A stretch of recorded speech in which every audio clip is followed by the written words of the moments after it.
For those of you who believe that I have a problem with religion, please hear me out. I don't have a problem with religion. I have a problem with dogma. You see, dogma has nothing to do with religion. Religion has something to do with dogma. You can be non-religious and be dogmatic. Dogma is exclusive to religion, depending on the people who adopt the religion or whatever. Remember, it's just about labels. Okay. Dogma is how the mind is wired. It's how the mind works. Whether it is religion, politics, you name it. You have dogma and you have pragma. That is the wiring of the brain of an individual. I'll give you an example.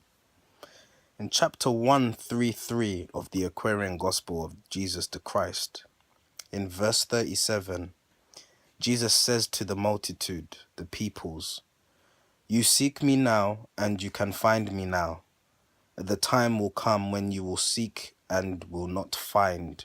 For where I go, you cannot come." Right? And then in verse 38, the people respond to that statement by Jesus.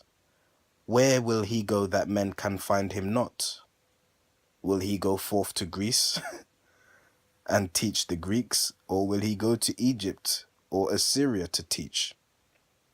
And then, of course, Jesus doesn't answer them because there's no point. Just from that example there, you can understand, I hope, what I mean by the fact that dogma has nothing to do with religion and religion has something to do with dogma. Jesus was not being literal when he said, "Where I go, you cannot come." It's deeper than that. He was talking about your mindset, your heart. But the people took it literally and were querying where he will go physically. That is dogma. And you'll find with a lot of great masters who have come and gone and come again, particularly for that reason, to expand our minds, people take their words and their wisdom very, very one-dimensionally. And as such, there is confusion created in the words spoken by men such as Jesus. If you go to the Bible and you turn to Matthew chapter 13, verse 24 to 30, you can clearly see that Jesus here is talking about dogma. When Jesus called Peter Satan, and whenever Jesus referred to Satan, he wasn't referring to a red-horned man with a tail. He was referring to the mind, the ego in that mind, the lower bases of the mind, which is what stops people from expanding consciousness and seeing things for what they really are. They take things for granted. That is dogma. As I said, dogma has nothing to do with religion, but religion has something to do with dogma.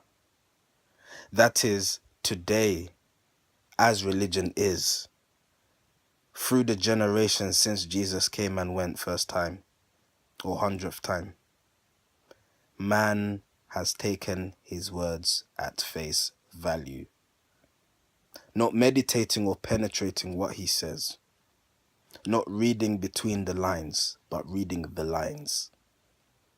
Hence the term babes in Christ.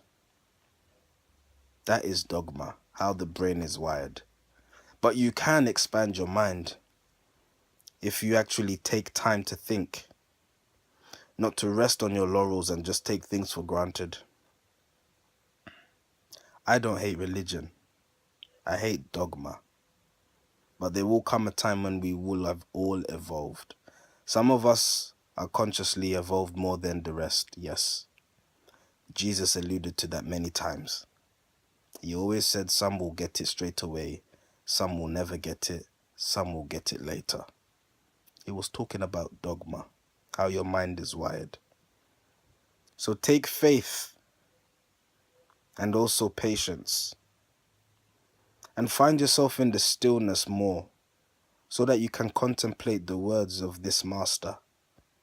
Because what a shame it would be to not get it when it's so easy. Dig through the rock and you will find the golden nuggets.